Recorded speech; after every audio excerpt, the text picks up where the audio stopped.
Bonsoir, bonsoir, bonsoir à tous. Bienvenue encore à ce merveilleux rendez-vous, à ce séminaire mensuel. Nous sommes à la 7e édition. Nous croyons que le Seigneur vous fera encore du bien. Alors, je vous prie de bien vouloir partager cette vidéo massivement, de partager sur vos réseaux, partager massivement cette vidéo, de telle sorte que le grand nombre puisse écouter, puisse recevoir, voilà ce que le Seigneur a prévu pour nous ce soir. Alors, notre thème, c'est occupe-toi jusqu'à ce que j'arrive, jusqu'à ce que je revienne. C'est un merveilleux thème et nous sommes heureux de partager cela avec vous ce soir. Nous bénissons le Seigneur qui nous fait grâce de bénéficier de ces temps. Nous bénissons le Seigneur qui vous accorde à vous et à nous la santé, la force de pouvoir être encore en santé, debout, en pleine forme, pour partager ce moment avec vous.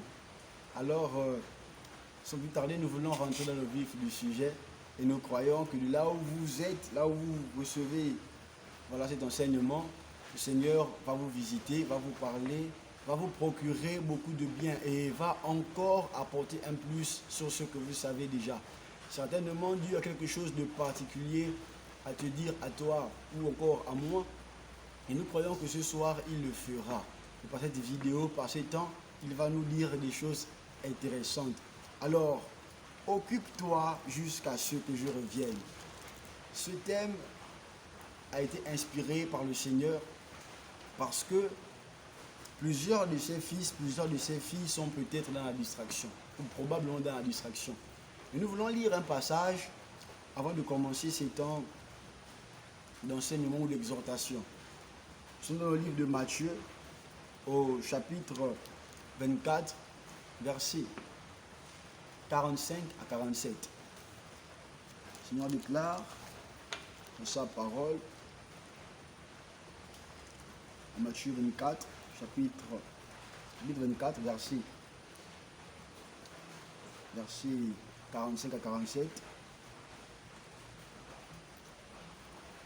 Excusez-moi.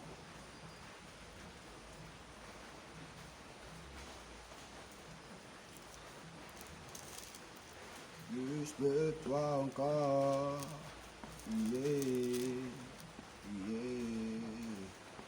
Je veux plus de toi encore, yeah, yeah. Plus de toi, Seigneur, plus de toi encore, oh, yeah, yeah. Plus de toi encore, yeah. Yeah, plus de toi, Seigneur, plus de toi encore. Yeah, yeah, plus de toi, Seigneur, plus de toi encore, plus de toi. Oh, plus de toi, Seigneur. Alors, il est écrit, quel est donc le serviteur fidèle et prudent que son maître a établi sur ces gens pour leur donner la nourriture au temps convenable. Heureux, ce serviteur que son maître, à son arrivée, trouvera faisant ainsi. Je vous le dis en vérité, il l'établira sur tous ses biens. Mais si c'est un méchant serviteur qui dit en lui-même, mon maître tarde à revenir, il se met à battre ses compagnons, s'il mange et boit avec les ivrognes, le maître de ce serviteur viendra le jour où il ne s'y attendra pas et à l'heure qu'il ne connaît pas. Il le mettra en pièces et il lui donnera sa part avec les hypocrites. C'est là qu'il y aura des pleurs et des graissements de dents. Alors c'est le livre de Matthieu chapitre 24, versets 45 à 47, mais je suis allé jusqu'à 50 pour plus de compréhension. Alors revenons à notre sujet.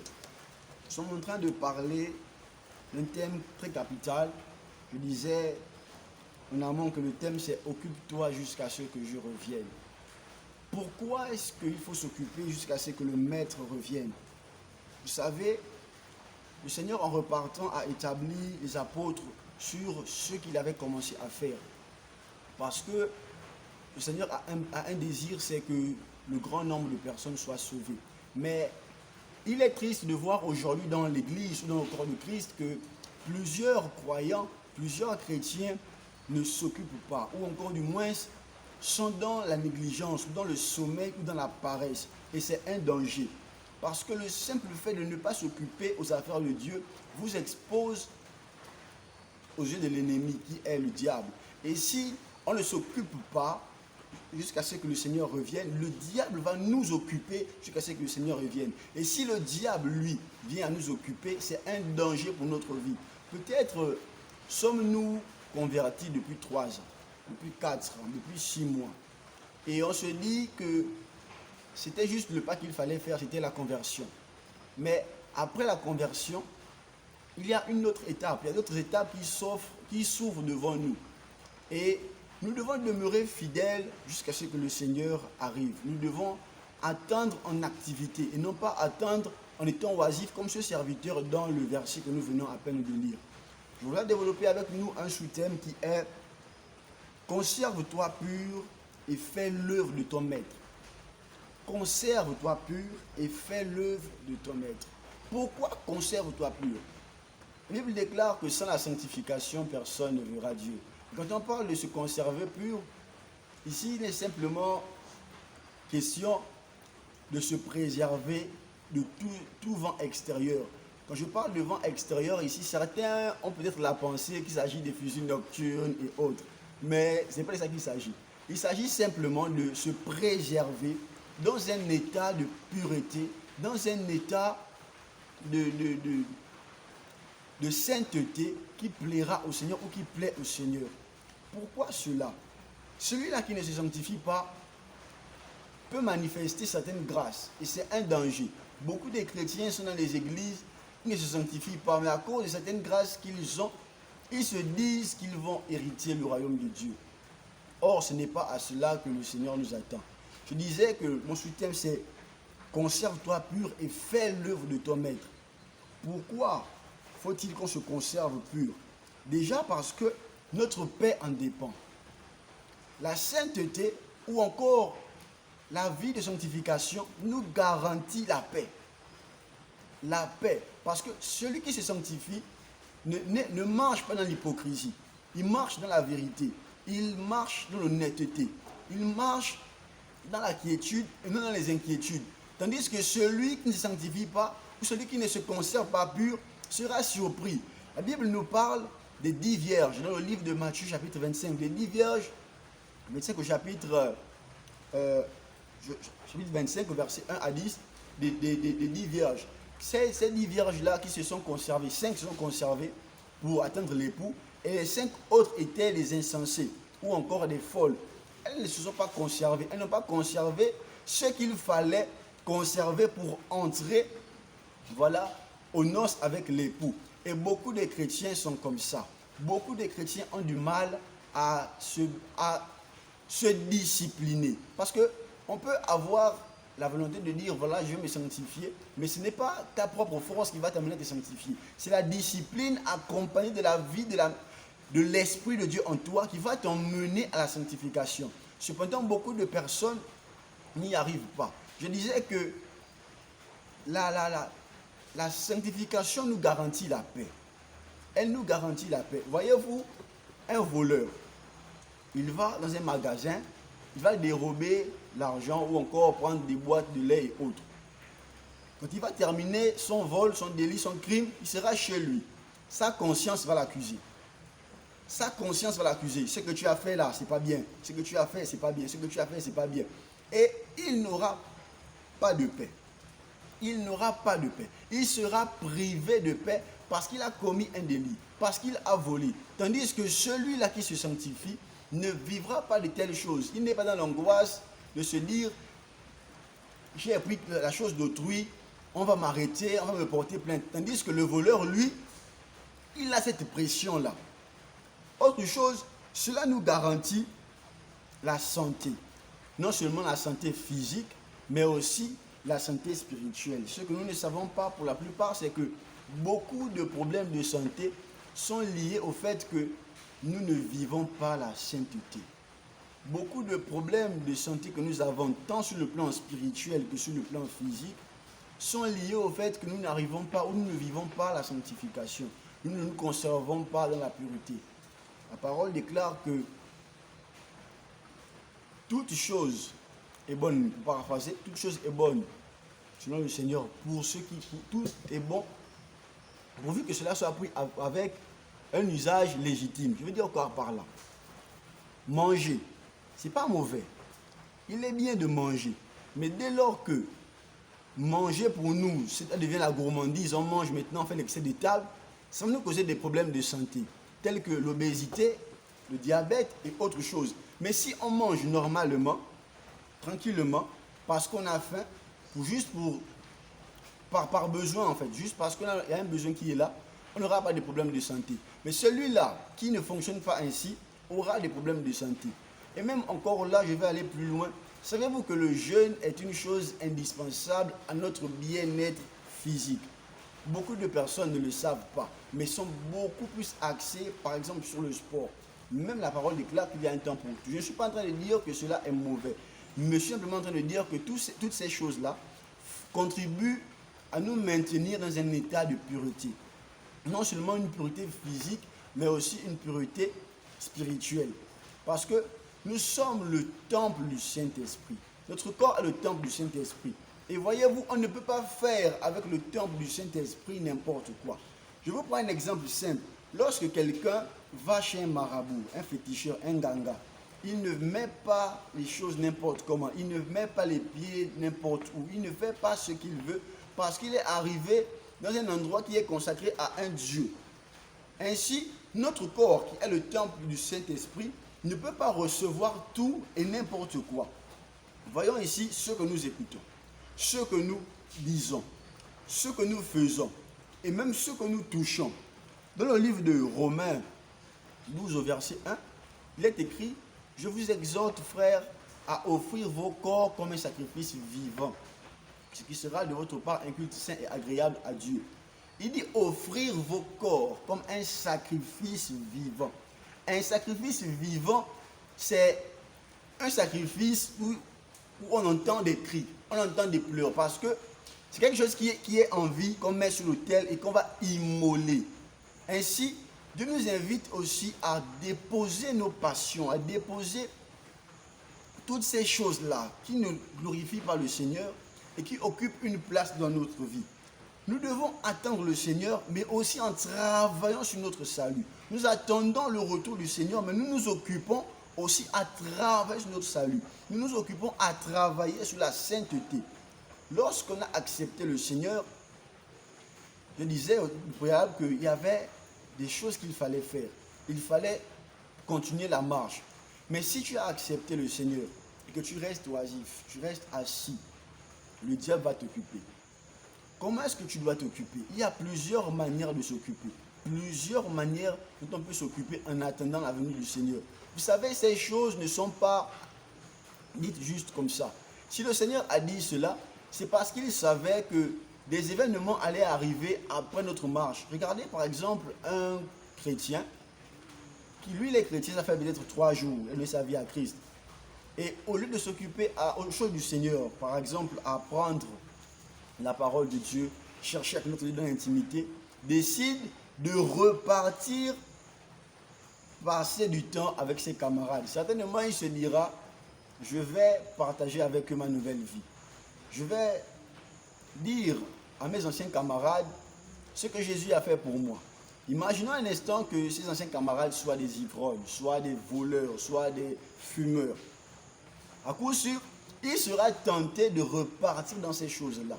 Mais s'il décide, après sa conversion, de s'attacher à sa nouvelle famille, la famille en Christ, d'être connecté à l'église, d'être connecté à la cellule, d'être connecté aux frères et aux sœurs dans la foi, il va croître, il va grandir, il va connaître des choses qu'il ne connaissait pas. Non seulement ça va l'occuper jusqu'à ce que le Seigneur revienne, mais aussi il pourra être utile dans l'œuvre du Seigneur, tant dans la maison de Dieu que hors de la maison de Dieu. Voyez un peu, c'est ainsi que le Seigneur s'attend à ce que nous puissions être occupés. Il a dit, occupe-toi jusqu'à ce que je revienne. Je ne veux pas que tu restes oisif, mais je veux que tu sois occupé à faire une activité. Imaginez-vous un jardinier qui travaille chez quelqu'un ou encore avec quelqu'un. Il est subalterne de quelqu'un. Et son chef voyage. Il y veille sur le jardin, veille sur l'entreprise. Et ce serviteur dit, tout a été fait, tout est propre, je peux me reposer, je peux dormir.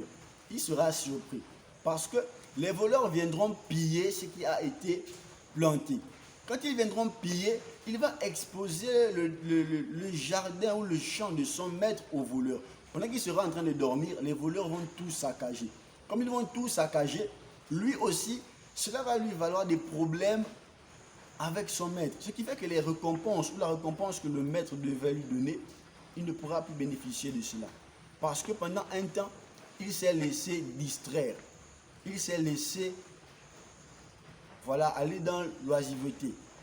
C'est ainsi que le Seigneur veut que nous puissions être occupés jusqu'à ce qu'il revienne.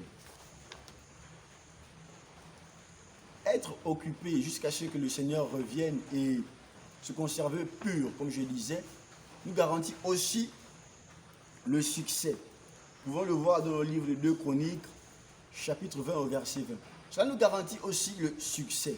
Oui, parce que celui qui travaille avec discipline et en ayant un objectif précis à atteindre, à coup sûr, il aura le succès dans ce qu'il fait. Josué chapitre 1, verset 8 dit que ce livre de la loi ne se met pas de ta bouche, médite le jour et nuit pour agir fidèlement selon ce qui est écrit. Et tu auras du succès dans tes entreprises. Pour agir fidèlement. Donc, nous devons avoir la connaissance de la parole de Dieu pendant ce temps où nous nous occupons aux choses du royaume. Pendant ce temps où nous nous occupons aux choses de Dieu. Peut-être tu es chantre, peut-être tu es évangéliste, peut-être tu es au protocole, peut-être tu es à la communication, peut-être tu es à la technique dans l'assemblée, ou encore peut-être tu es responsable de la cellule. Mais aussi longtemps que tu vas rester dans la paresse, tu vas rester dans l'oisiveté, il y a des choses que tu ne pourras pas vivre. Et quand le Seigneur viendra, les autres serviteurs seront récompensés. Ils verront que certaines grâces qu'ils n'avaient pas leur ont été confiées. La Bible déclare que ces serviteurs-là qui ont bien servi vont avoir des récompenses et ils vont gérer des choses plus importantes que ceux qu'ils savaient gérer auparavant. C'est ce qu'il est écrit que à celui-là qui avait 2, on a ajouté, et à celui qui avait 1, on a retranché. Parce que ceux qui avaient 2 talents sont restés à travailler leur talent. Et celui qui avait 1, au lieu de travailler sur ça, au lieu de s'occuper à travailler son talent pendant que le maître n'était pas là, a préféré enterrer son talent. Donc il ne s'est pas occupé. C'était un paresseux. Il est resté dans la paresse. Il a caché le talent. Les autres ont multiplié leur talent. Et ce qu'il a caché comme talent, on a pris ce talent-là, on a donné à un autre qui est utile, un autre qui fait bien son travail, un autre qui œuvre, un autre qui a décidé d'obéir à ce que le maître avait dit. Occupe-toi jusqu'à ce que je revienne, que dit le Seigneur. Il nous le dit également, occupe-toi jusqu'à ce que je revienne. Moi peut-être, je m'occupe dans la louange, peut-être je m'occupe de l'adoration, peut-être je m'occupe en te partageant ce thème. Peut-être je m'occupe en faisant autre chose dans l'église. Mais si et seulement si je reste oisif, je suis également exposé au diable. Et il va certainement décider de m'occuper d'une certaine manière. Mais cela ne sera pas mon partage, ça ne sera pas ton partage. Parce que le Seigneur veut que tu œuvres dans son champ. Il t'a appelé à cela. C'est à cela que tu as été appelé. La Bible déclare que nous avons été appelés au ministère de la réconciliation. De la réconciliation. Donc toi comme moi, nous œuvrons jusqu'à ce que le Seigneur revienne pour ramener le plus grand nombre dans la maison. Parce que plusieurs fils du Seigneur sont dehors et sont perdus. La Bible déclare dans Luc 19, verset 10, « Car le Fils de l'homme est venu chercher et sauver ceux qui étaient perdus. » Donc, tous nos frères, toutes nos sœurs qui sont dans le monde, nous avons pour mission de les ramener. Mais cela passe aussi par notre attitude. Oui, même notre attitude aussi, Dieu veut qu'on s'occupe à travailler cela. Peut-être avant j'étais colérique. Mais le Seigneur me demande de m'occuper jusqu'à ce qu'il revienne. En travaillant sur ma pureté, sur la pureté, sur la sainteté, le Saint-Esprit va agir en moi de telle sorte que la colère qui m'animait ou l'esprit de colère qui m'animait soit ôté de moi, ôté de ma vie, pour que je devienne autant pour moi un homme doux, une femme douce, qui est agréable aux autres, qui est sociable, une femme ou une personne pour qui des personnes, auprès de qui des personnes peuvent venir se confier, partager du temps. Et cela va influencer notre quotidien. Mais toi, tu t'occupes à quoi? Si tu t'occupes à aller dans les boîtes de nuit, sors de là. C'est un piège. Tu te dis peut-être que tout m'est permis. Comme a dit Paul, tout m'est permis, mais tout n'est pas utile. Sors de là. Tu t'occupes peut-être au vol, au mensonge, ou encore à l'hypocrisie, ou au murmure. Sors de là. Parce que ce qu'on ne sait pas, c'est que même ceux qui sont dans les murmures, au lieu de progresser, ils régressent. Regardez comment le mot est composé, murmure. Plus tu pratiques cela, tu es en train de dresser autour de toi des forteresses. Tu dresses autour de toi des forteresses. Tu dresses des murs autour de toi. Murmure. Tu dresses des murs autour de toi. Pareil pour les hypocrites. Pareil pour les adultères. Pareil pour les fornicateurs. Ne t'occupe pas dans le péché. Occupe-toi dans la sainteté. Ne t'occupe pas dans le mensonge. Occupe-toi dans la vérité. Selon qu'il est écrit, vous connaîtrez la vérité et la vérité vous affranchira. La vérité va vous libérer. C'est la vérité qui libère. C'est la vérité qui libère. Passer du temps à s'occuper des affaires du monde ne facilite pas notre ascension dans la présence de Dieu. Nous devons nous occuper à travailler sur notre caractère. La pureté de l'âme, de l'esprit, du corps. Travailler sur cela. Nous conserver dans la pureté totale pour le Seigneur. La Bible déclare que Dieu est saint. Il est saint. Jésus a dit, soyez saints comme votre Père est saint. Donc, il est saint. Nous devons être aussi, comme déclare la parole de Dieu, tel il est, tel nous sommes. Mais si et seulement si nous décidons de marcher selon ce que nous voulons, selon ce que nous pensons, parce qu'on se dit, il tarde à venir, nous serons surpris. Et la surprise sera désagréable pour nous. Mais cela ne sera pas ton partage, cela ne sera pas mon partage. Parce que le Seigneur nous permet d'écouter cela afin que nous puissions changer. De telle sorte que si autrefois nous étions de l'autre côté, nous puissions revenir à l'essentiel. Nous puissions revenir sur ce qui est utile. S'occuper jusqu'à ce qu'il revienne. Mais s'occuper dans la sainteté. Non dans la débauche. S'occuper dans la pureté. Non dans les choses qui vont détruire ton âme. Non pas dans ce qui va détruire ta vie spirituelle. Non. Occupe-toi dans la maison du Seigneur. Occupe-toi à propager l'évangile. Occupe-toi à parler de lui. Occupe-toi à travailler sur ton âme, sur ta vie, sur ton intimité. Occupe-toi à rechercher davantage la face du Seigneur. Occupe-toi à contempler la gloire de Dieu. Oui. Quand il est écrit que nous tous qui de visage découvert contemplons son visage, nous sommes changés en la même image de gloire en gloire. Donc, plus on est dans la présence de Dieu, plus on est impacté, on est influencé, on est touché par l'amour, par la présence, par la vie de Dieu. Occupons-nous à ces choses. Conserve-toi pur et fais l'œuvre de ton maître. Sois un serviteur fidèle, non pas un serviteur infidèle. Sois un serviteur à qui on pourra confier plus de choses, non pas un serviteur qui décide de vivre sa vie comme il veut, comme s'il n'avait pas de maître. Vous savez, une particularité en Christ, c'est que nous sommes des serviteurs, mais nous ne sommes pas des esclaves. Voyez-vous, nous avons la possibilité, en Christ, d'œuvrer dans une joie extraordinaire. Il y a quelqu'un qui a dit que nous sommes la seule armée sur la terre qui combat dans la joie. Et j'étais vraiment...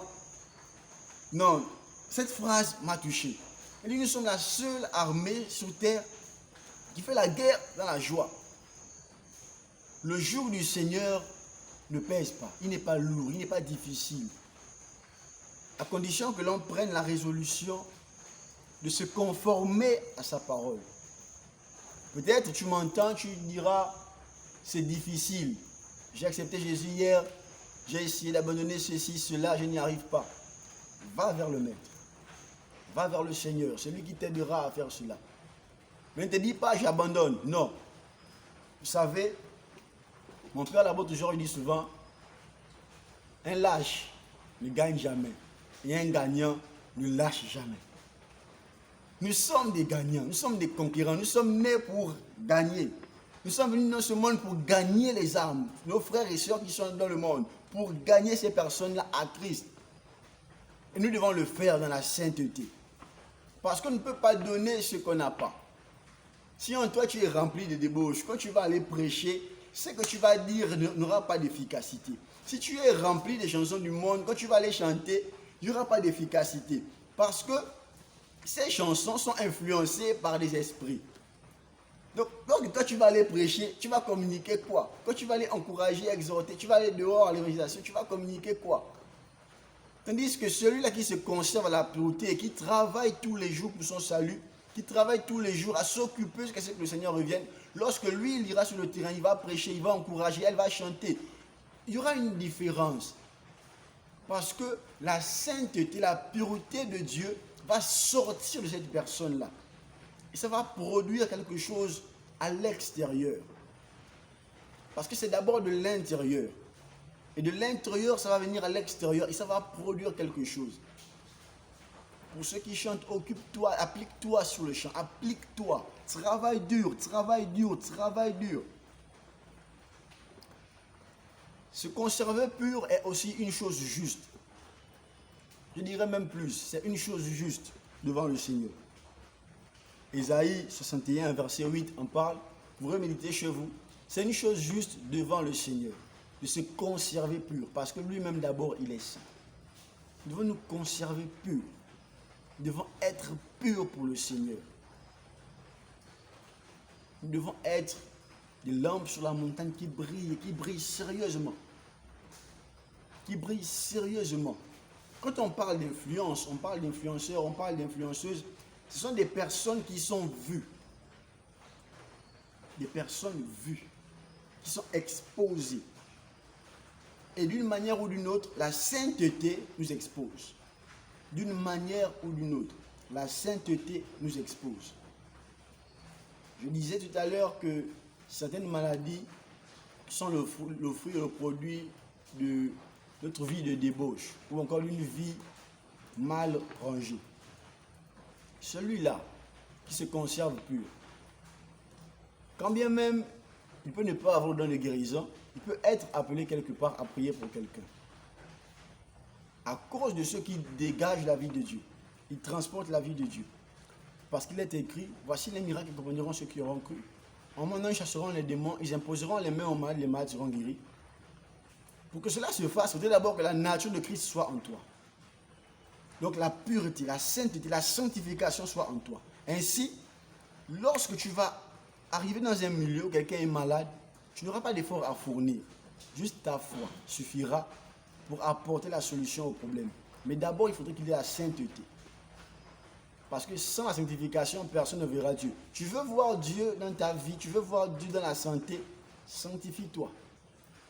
Tu es tout le temps malade, sanctifie-toi, tu verras que ça va changer quelque chose dans ta vie. Aussi, cela nous qualifie pour des choses extraordinaires, des choses à venir. Je parle bien sûr du royaume de Dieu.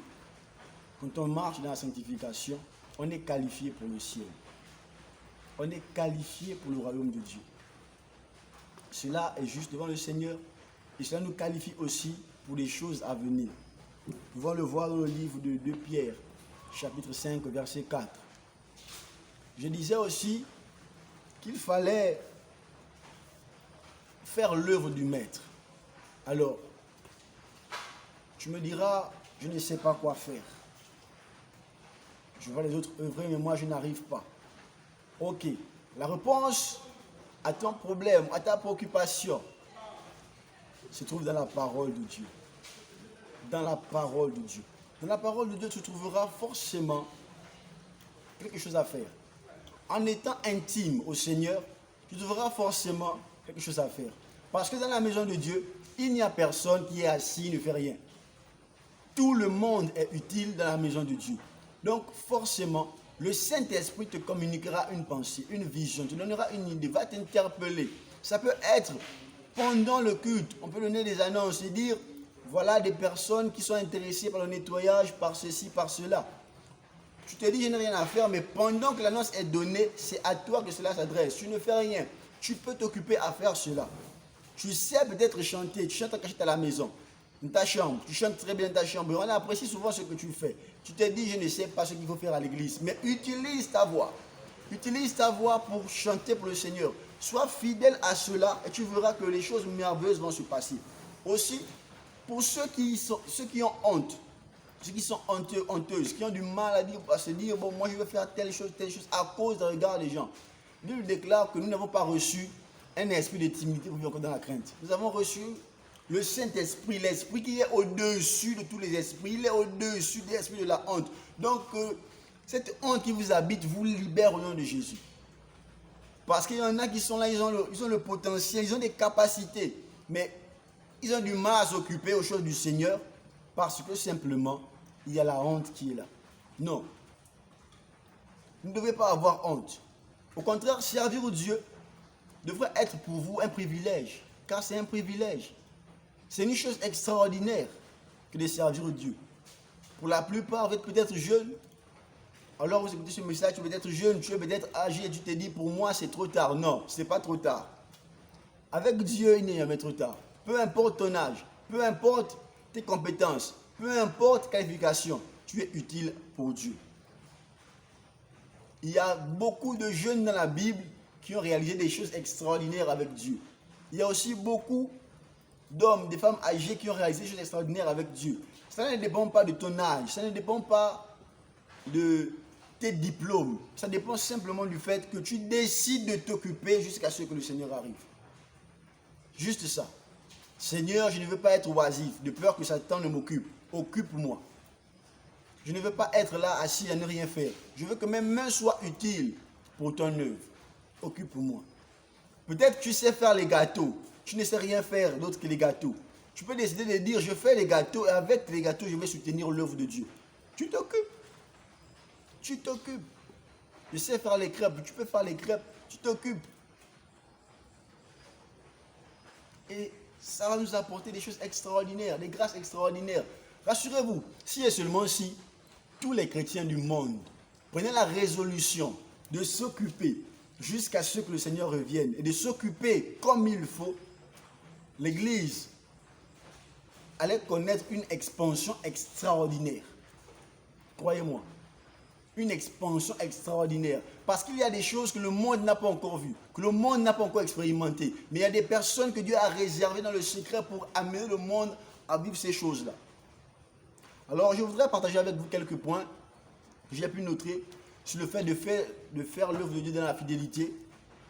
Il y a déjà connaître la parole de Dieu, selon Josué 1,8 et le psaume 119, verset 105.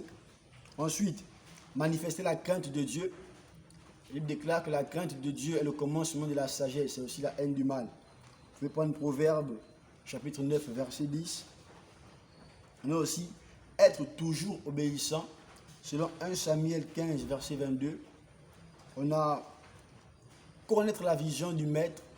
Nous la connaissons tous. Aller, faire tout esprit des disciples, baptiser le nom du Père, du Fils, du Saint-Esprit. C'est la vision du Seigneur, c'est ce qu'il veut. Et il y a plusieurs moyens pour accéder, pour arriver à cela. Il y a des prédications sur Internet. L'objectif de toutes ces choses-là, c'est d'amener les gens à la maturité, d'amener les gens à connaître la vérité, d'amener les gens à sortir du monde. Il y a des témoignages, il y a des livres qui parlent de la parole de Dieu, il y a des prospectus qui sont partagés. Tout ça, toute cette médiatisation, le seul objectif de cela, c'est que les âmes viennent au Seigneur. Il y a aussi faire preuve de patience dans le service. Dieu t'a peut-être promis quelque chose. Il t'a dit tu verras telle chose en telle année. Fais preuve de patience. Selon Hébreux 10, verset 36. Il y a cherché à tout prix à plaire à Dieu. Chercher à tout prix à plaire à Dieu. Quoi que je fasse, je dois le faire pour plaire à Dieu. Si je chante, je dois chanter pour que ma louange plaise à Dieu. 1 Timothée 4, 16. On a aussi Hébreux 12, verset 14. On a toujours faire passer Dieu en premier. Commencement, Dieu. Genèse 1:1. Donc, toutes ces choses-là ont pour but de nous emmener et de faire de nous des serviteurs fidèles. Je dois ajouter le 7e point, travailler sans relâche à son salut. Oui, parce que rater le ciel, c'est la pire chose qui peut arriver à un être humain. Travailler à son salut. 1 Timothée 4, verset 8.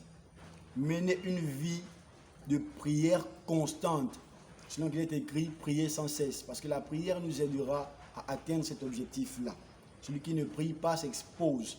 Celui qui s'expose, d'une manière ou d'une autre, sera occupé aux choses du diable.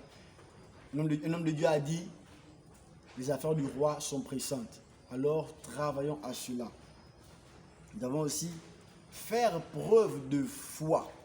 C'est-à-dire croire en toutes choses, en ce que Dieu dit. Dieu a toujours raison. Donc, nous devons croire en cela. Alors, pour faire un récapitulatif de ce qu'on s'est dit, de ce qu'on a partagé, je voudrais te dire, ou encore nous dire ce soir, nous devons nous conserver purs, parce que le Seigneur a besoin de nous dans sa pureté. Nous devons nous occuper aux choses du royaume, car cela est excellent.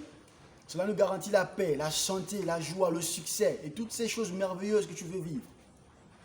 Ça nous est garanti par ce travail-là. Conserve-toi pur et travaille régulièrement. Sois fidèle au Seigneur. Demeure fidèle dans la présence de Dieu. Tu es intercesseur, prie sans relâche. Prie sans relâche. Tu es un enseignant, prêche la parole.